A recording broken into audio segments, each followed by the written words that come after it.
ನಮಸ್ಕಾರ ಗುರು, ನೀವು ನೋಡ್ತಾ ಇದ್ದೀರಾ ಸಂತೋಷ್ ಸ್ಟೋರೀಸ್. ನಾನು ನಿಮ್ಮ ಪ್ರೀತಿಯ ಸಂತೋಷ್. ಇವತ್ತಿನ ವಿಚಾರ ಬಂದು ನಿನ್ನೆ ಶುಭ್ಮನ್ ಗಿಲ್ ಅವರು 87 ರನ್ ನೋಡಿದು ಮ್ಯಾಚ್ ವಿನ್ನರ್ ಆದರು ಅಂತ ಹೇಳಬೇಕು. ಈ ಕಾರಣದಾಗಿ ಮ್ಯಾನ್ ಆಫ್ ದಿ ಮ್ಯಾಚ್ ಕೂಡ ಸಿಕ್ತು ಶುಭ್ಮನ್ ಗಿಲ್ ಅವ್ರಿಗೆ ಅಂತ ಹೇಳಬೇಕು. ಬೆಂಕಿ ಸ್ಟೇಟ್ಮೆಂಟ್ ಕೊಟ್ಟಿದ್ದಾರೆ ಅಂತ ಹೇಳಬೇಕು ಮ್ಯಾನ್ ಆಫ್ ದಿ ಮ್ಯಾಚ್. ಇದಾದಮೇಲೆ ಇಂಟ್ರ್ಯೂ ಮಾಡಬೇಕಾದ್ರೆ ಒಂದು ಬೆಂಕಿ ಸ್ಟೇಟ್ಮೆಂಟ್ ಕೊಟ್ಟಿದ್ದಾರೆ ಶುಭ್ಮನ್ ಗಿಲ್ ಅಂತ ಹೇಳಬೇಕು.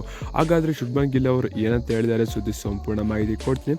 ಅದಕ್ಕಿಂತ ಮುಂಚೆ ನಮ್ಮ ಚಾನಲ್ಗೆ ಸಬ್ಸ್ಕ್ರೈಬ್ ಆಗಿಲ್ಲ ಅಂದರೆ ಕೂಡಲೇ ಕೆಳಗಡೆ ಕಾಣೋ ಸಬ್ಸ್ಕ್ರೈಬ್ ಬಟನ್ ಮೇಲೆ ಕ್ಲಿಕ್ ಮಾಡಿ ಸಬ್ಸ್ಕ್ರೈಬ್ ಆಗಿ, ಹಾಗೆ ಪಕ್ಕದ ಬೆಲ್ಲೈಕೆ ಪ್ರೆಸ್ ಮಾಡಿ ಆಲ್ ಅಂತ ಸೆಲೆಕ್ಟ್ ಮಾಡಿ. ಯಾಕಂದರೆ ನಾನು ಮಾಡೋ ಪ್ರತಿಯೊಂದು ಡೈಲಾಗ್ಗಿಂತ ಮುಂಚೆ ನೀವು ನೋಡ್ಬೋದು ಗುರು. ಸಬ್ಸ್ಕ್ರೈಬ್ ಆದ ಹಾಗಾದರೆ ಬನ್ನಿ ತಡ ಮಾಡದೆ ಕೂಡ ಶುರು ಮಾಡೋಣ. ಇನ್ನೇನು ನಮ್ಮ ಭಾರತ ತಂಡದ ಚಾಂಪಿಯನ್ಸ್ ಟ್ರೋಫಿಗೆ ತಯಾರಿ ಶುರು ಮಾಡ್ಕೊತಾ ಇದೆ ಈ ಸೀರೀಸ್. ಅದೇ ರೀತಿ ಅಂತ ಹೇಳ್ಬೇಕು. ಯಾಕಂದರೆ ಇದೇನು ಲೆಕ್ಕಕ್ಕಿರೋದಿಲ್ಲ, ಸೋತ್ರ ಗೆದ್ರು ನಮಗೆ ಮೇಲು ಚಾಂಪಿಯನ್ಸ್ ಟ್ರೋಫಿ ಅಲ್ವಾ ಗುರು. ಗೆದ್ದೇ ಗೆಲ್ತೀವಿ, ಅದ್ರ ಬಗ್ಗೆ ನೋ ಡೌಟು. ಆದರೆ ಹೇಳೋಕ್ಕೇನು, ಸೋತ್ರ ಗೆದ್ರು ಲೆಕ್ಕಕ್ಕಿಲ್ಲ ನನಗೆ. ನಾವು ಚಾಂಪಿಯನ್ಸ್ ಟ್ರೋಫಿ ಗೆಲ್ಲಲೇಬೇಕು ಅಂತ ಇಲ್ಲಿ ಪ್ಲೇಯಿಂಗ್ ಲೆವೆನ್ ಸ್ಟಾರ್ಟ್ ಮಾಡ್ಕೊತಿದ್ದಾರೆ. ಎಲ್ಲ ಆಟಗಾರರು ಮೇನೆಗೆ ಫಾರ್ಮ್ಗೆ ಬಂದಿದ್ದಾರೆ ಅಂತ ಹೇಳಬೇಕು. ಮೇನೆಗೆ ಯಂಗ್ಸ್ಟರ್ ಆದ ಶುಭ್ಮನ್ ಗಿಲ್ ಅಂತ ಹೇಳಬೇಕು. ಲಾಸ್ಟ್ ಓಡಿಐ ವರ್ಲ್ಡ್ ಕಪ್ಲು ಕೂಡ ಚೆನ್ನಾಗಿ ನೀಡಿದ್ರು ಪ್ರದರ್ಶನನ.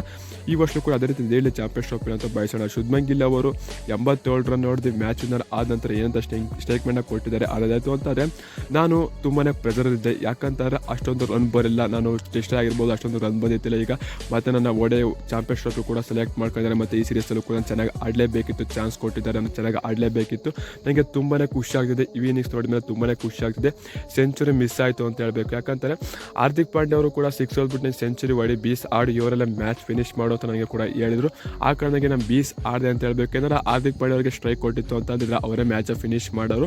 ನನಗೆ ಅವರು ಸೆಂಚುರಿ ಹೊಡ್ಕೊಂಡು ಸೆಂಚುರಿಗೋಸ್ಕರ ಆಡಿ ಮ್ಯಾಚ್ 18 ನೋಡ್ಕೊಂಡು ನೀನು ಸೆಂಚುರಿ ಮಾಡು ಅಂತ ಹೇಳಿದ್ರು. ಆ ಕಾರಣಕ್ಕೆ 20 ಹೊಡೆಗೆ ಹೋಗಿ ಔಟ್ ಆದೆ ಮತ್ತೆ ಅಂತ ಹೇಳಿದ್ರು ಅಂತ ಹೇಳಬೇಕು. ಮತ್ತು ಶ್ರೇಯಸ್ ಅಯ್ಯರ್, ಅಕ್ಷರ್ ಪಟೇಲು ಎಲ್ಲರೂ ಕೂಡ ಚೆನ್ನಾಗಿ ಬ್ಯಾಟಿಂಗ್ ಆಟ ಆಡಿದರು. ಮತ್ತು ನಮ್ಮ ಬೌಲರ್ಸ್ ಕೂಡ ಚೆನ್ನಾಗಿ ಮಾಡಿ ಈ ಪಂದ್ಯ ಗೆದ್ದು ಅಂತ ಶುಭ್ಮನ್ ಗಿಲ್ ಅವರು ಹೇಳಿದ್ರು ಅಂತ ಹೇಳ್ತೀನಿ. ಇದರ ಬಗ್ಗೆ ನಿಮ್ಮ ಅನಿಸಿಕೆ ಅಂತ ಕಮೆಂಟ್ ಮಾಡಿ ಗುರು. ಈ ಮಾಹಿತಿ ಇಷ್ಟ ಆಗಿತ್ತು ಅಂದರೆ ವಿಡಿಯೋ ಒಂದು ಲೈಕ್ ಚಾಗೆ ಸಬ್ಸ್ಕ್ರೈಬ್ ಮಾಡಿ. ಮತ್ತು ಇಂಡಿಯಾ ಮತ್ತು ಭಾರತ ನೆಕ್ಸ್ಟ್ ಓಡಿಐ ವರ್ಲ್ಡ್ ಕಪ್ಗೆ ನಮ್ಮ ಪ್ಲೇಯಿಂಗ್ ಲೆವೆನ್ ಯಾವ ರೀತಿ ಇರಬೇಕು ಅಂತ ನಿಮ್ಮ ಪ್ರೆಡಿಕ್ಷನ್ನ ಕಮೆಂಟ್ ಮಾಡಿ ಗುರು. ಸಿಗೋಣ ನೆಕ್ಸ್ಟ್ ಹೊಡೆದು ಟಾಟಾ ಬೈ ಬೈ, ನಮಸ್ಕಾರ. ಜೈ RCB. ಈ ಸಲ ಕಪ್ ನಮ್ಮದೇ ಗುರು, ಹೊಡಿಲೇಬೇಕು, ಹೊಡಿತೀವಿ. ಸೀಸನ್ ಟಾಟಾ ಬೈ ಬೈ ಗುರು. ಏನು ಕಮೆಂಟ್ ಮಾಡಿ ಗುರು.